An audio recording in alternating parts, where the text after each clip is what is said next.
नमस्कार विद्यार्थियों, स्वागत है आपका एक बार फिर से हमारे इस YouTube चैनल पर। आज के इस वीडियो लेक्चर के अंदर हम बोर्ड परीक्षा पैटर्न की बात करेंगे। उसमें पहला क्वेश्चन किस टाइप का आता है, दूसरा क्वेश्चन किस टाइप का आता है, ऐसे करते करते 30 प्रश्नों तक हम बात करेंगे।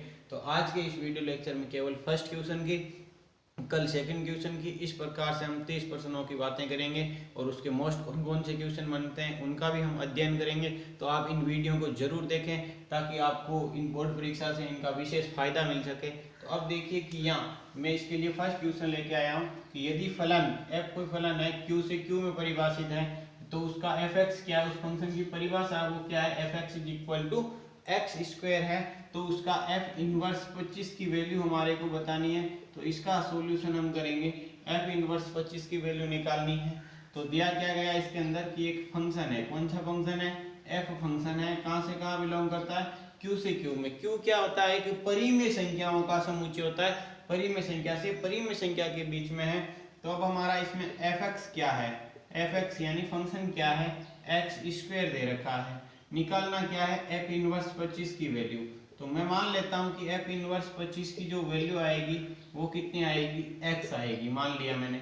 अब देखिए इसको मैं सोल्व करूंगा तो मेरे पास क्या बनेगा, fx इज इक्वल टू 25, ये सॉल्यूशन आ जाएगी, इनवर्स हो जाएगा fx में कन्वर्ट। अब देखिए कि यहाँ fx की वैल्यू हम इससे लिख सकते हैं, ठीक है। fx की वैल्यू किसके इक्वल है, एक्स स्क्वायर के इक्वल है। तो ये हो जाएगा x square is equal to 25। तो यहाँ से x इज इक्वल टू आ जाएगा प्लस माइनस रूट 25। तो यहाँ से x इज इक्वल टू प्राप्त होगा प्लस माइनस 5। अब देखना x किसके इक्वल है, f इनवर्स 25 के इक्वल है। हमारे को किसकी वैल्यू निकालनी थी, f इनवर्स 25 की निकालनी थी। तो मैं यहाँ लिख सकता हूँ f inverse 25 is equal to क्या प्राप्त हुआ, प्लस माइनस 5, जो हमारे को ज्ञात करना था। तो इसी प्रकार से आप f इनवर्स 24, 27, 10, 15 कुछ भी पूछे तो उसकी वैल्यू निकाल सकते हैं। पहले जो फंक्शन दिया हुआ उसको रखेंगे, fx दिया हुआ उसको रखेंगे, क्या निकालना, उसको x के इक्वल मान लेंगे और वहां से fx की वैल्यू रख के उसको सॉल्व करेंगे। तो f इनवर्स 25, 26, 27, 15, 10 कुछ भी पूछे तो उसकी वैल्यू हम निकाल सकते हैं। तो अब आप इसका एक स्क्रीनशॉट ले सकते हैं। दूसरा क्वेश्चन है जो इस प्रकार से है कि भाई एक समुच्चय a है, वो इस प्रकार से कोई फलन f है जो a से a में परिभाषित फलन है। तो इसमें क्या बोल रहा है कि f फलन इस प्रकार से है तो इसका f इनवर्स ज्ञात है, ठीक है। इनवर्स बताना आपको, फलन दे रखा है, फंक्शन दिया हुआ है, तो उसका प्रतिलोम फलन क्या आएगा, तो उसके लिए हम बात करेंगे। तो इसके लिए क्या होगा कि सेट क्या है आपका, सेट दिया हुआ है a समुच्चय 2, 4, 6, ठीक है। अब फलन कहाँ से कहाँ परिभाषित है, फलन जो है वो a टू a में परिभाषित है, ठीक है, a से a के अंदर। अब देखना क्या है इसके अंदर कि f फंक्शन दिया हुआ है, इसके अंदर f फंक्शन की परिभाषा जो नहीं दे करके डायरेक्ट इसकी वैल्यू हमारे को दी है, 2 का संबंध 4 के साथ, 4 का संबंध 6 के साथ और 6 का संबंध 2 के साथ है। तो अब इसमें इनवर्स बताना है। तो इनवर्स कब विद्यमान होता है, जब फलन एकक की अचादक फलन होता है। तो अब इसके लिए मैं इस प्रकार से चेक भी कर सकता हूँ, जैसे कि ये हमारा a फंक्शन है, फंक्शन किस प्रकार से है कि a से a में बिलोंग करता है, कोई f फलन है, ठीक है। a समुच्चय क्या है, 2, 4, 6, 2, 4, 6। अब इस 2 का संबंध किसके साथ बता रहा है, 4 के साथ में। तो ये मैंने 2 का संबंध 4 के साथ किया और 4 का संबंध किसके साथ बता रहा है, 6 के साथ में, और 6 का संबंध 2 के साथ में बताया जा रहा है, ठीक है।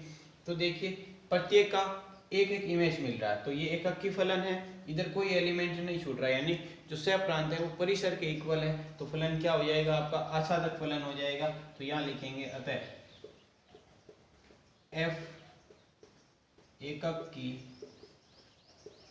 आच्छादक फलन है, इसलिए f इनवर्स विद्यमान होगा, f इनवर्स विद्यमान होगा। इसमें f इनवर्स की वैल्यू हम निकाल सकते हैं। तो अब f इनवर्स में क्या होगा, इसका प्रतिलोम फलन बताना है। तो प्रतिलोम फलन के लिए क्या होता है, जो फलन दिया हुआ उसका उल्टा ही क्या कहलाएगा, प्रतिलोम फलन कहलाएगा। तो इनके संगत एलिमेंट को हम चेंज कर देंगे, 4 का 2 और 6 का 4 के साथ और 2 का 6 के साथ, बस ये इसका क्या आ जाएगा, प्रतिलोम फलन आ जाएगा। इनके संगत अवयवों का क्रम चेंज किया यानी उल्टा करना, प्रतिलोम फलन ही कहलाएगा। तो इसका आप एक स्क्रीनशॉट ले सकते हैं। अब हमारा तीसरा क्वेश्चन है इसमें वो इस प्रकार से है कि यदि वास्तविक संख्याओं के समुच्चय R पर एक द्विआधारी संक्रिया यानी बाइनरी ऑपरेशन स्टार, इसको आप बोल सकते हैं, ये इसका सिंबल इस प्रकार परिभाषित है कि A स्टार B यानी A और B के बीच में जो बाइनरी ऑपरेशन है द्विआधारी संक्रिया क्या है, A plus A into B, जहाँ A और B की ऑल वैल्यू कहाँ से बिलोंग करती है, इस रेशनल नंबर यानी वास्तविक संख्याओं के समुच्चय के लिए। तो इसका एक तत्समक एलिमेंट हमारे को निकालना है। एक नंबर में क्वेश्चन पूछा जाता है ये। तो अब देखिए, माना स्टार यानी द्विआधारी संक्रिया का तत्समक अवयव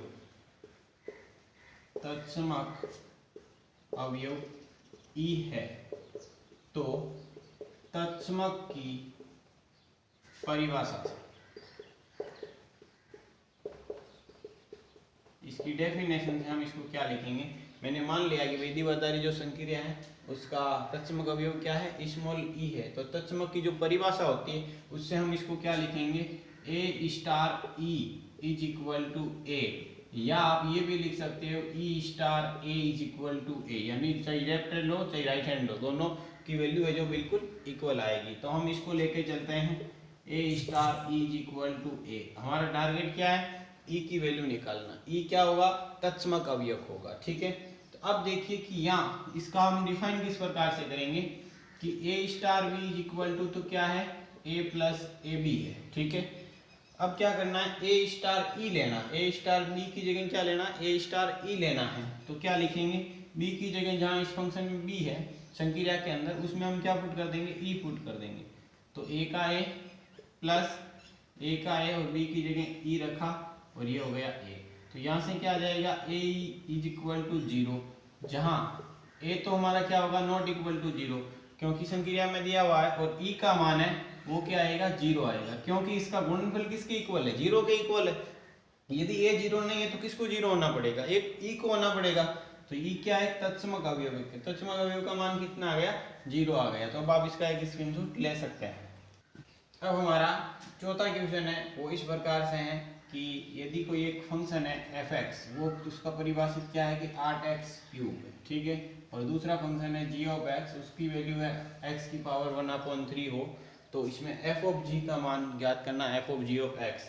तो इसका हल हम देखेंगे। एक नंबर में क्वेश्चन पूछा जाएगा कि f फंक्शन क्या है आपके पास, f फंक्शन दिया हुआ है 8x क्यूब, और g फंक्शन हमारे को क्या दे रखा है, x की पावर 1/3 दे रखा है। तो इसमें निकालना क्या है, f ऑफ g निकालना है। तो f ऑफ g के लिए हम क्या करते हैं, f of g of x का हमने सूत्र देखा था, ये क्या है, कंपोजिट फंक्शन है, संयुक्त फलन है, दो फलनों को जोड़ के निकालना है तो संयुक्त फलन है। तो इसका फॉर्मेट क्या बनेगा, f g ऑफ x बन जाएगा, यानी f फर्स्ट नंबर पर तो f फिर g ऑफ x। अब इसमें देखिए f का f, g ऑफ x की वैल्यू रखो, g ऑफ x की वैल्यू है 1/3, यहाँ पुट कर दिया। अब यहाँ इसमें किस में रखेंगे कि हमारा जो f ऑफ x है, f ऑफ x क्या है, 8x की पावर 3। तो अब इसमें जहाँ x है उसकी जगह क्या पुट करना है, x की पावर 1/3 पुट करना है। तो जैसे ये पुट करेंगे तो हमारे पास क्या आ जाएगा, 8, ठीक है। x की जगह क्या रखना है, x की पावर 1/3, और इसकी होल पावर कितनी है, 3 है। तो ये 3 से 3 कैंसिल होने के बाद क्या बचेगा, 8x, वो किसकी वैल्यू आ जाएगी, आपके f of g of x की वैल्यू आ जाएगी, जो आपको ज्ञात करना था। यानी एक संयुक्त फलन है, fx फंक्शन दे रखा था, gx फंक्शन दे रखा था, f ऑफ g चाहे g ऑफ f भी पूछा जा सकता है, कोई दिक्कत नहीं है। तो g ऑफ f का जो सूत्र बनता है वो क्या होता है, g ऑफ x। तो ये हो जाएगा हमारे पास g f ऑफ x। अब इसमें इसकी वैल्यू इसी प्रकार से रख करके सोल्व करते हैं।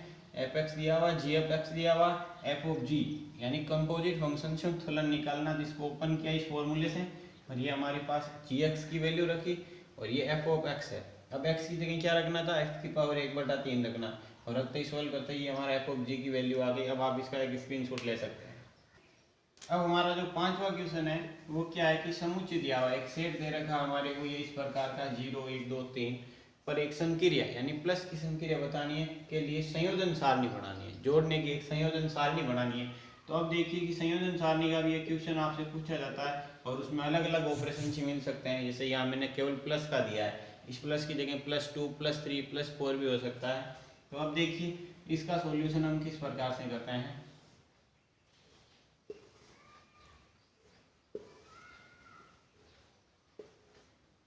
इस प्रकार की पहले हमारे को एक टेबल बनानी पड़ेगी, यानी यहाँ जो आपकी संकीर्ण सारणी उसको लिखेंगे। यहाँ क्या है, प्लस की है, तो ये मैंने प्लस लिखा। अब इधर सारे एलिमेंट लिख दो, क्या क्या दे रखे हैं, 0 1 2 3 और 4 है तो आगे एक कॉलम और बना देंगे। और फिर इधर 0 1 2 3, ये सारे एलिमेंट लिखने के बाद अब इसके ऊपर संकीर्ण क्या लगानी है, प्लस की संकीर्ण लगानी है, इनका योग करते हुए लिखना है। तो अब इसमें देखिए 0 + 0 करेंगे कितना आएगा 0, 0 + 1 करेंगे कितना आएगा 1, 0 + 2 करेंगे कितना आएगा 2, 0 + 3 करेंगे कितना आएगा 3, 1 + 0 1, 1 + 1 2, 1 + 2 3, 1 + 3 कितना हो जाएगा 4, 2 + 0 2, 2 + 1 3, 2 + 2 4, 2 + 3 5, इसी प्रकार से 3 + 0 3, 3 + 1 4, 3 + 2 5, 3 + 3 6। तो ये एक संकीर्ण सारणी का निर्माण होगा।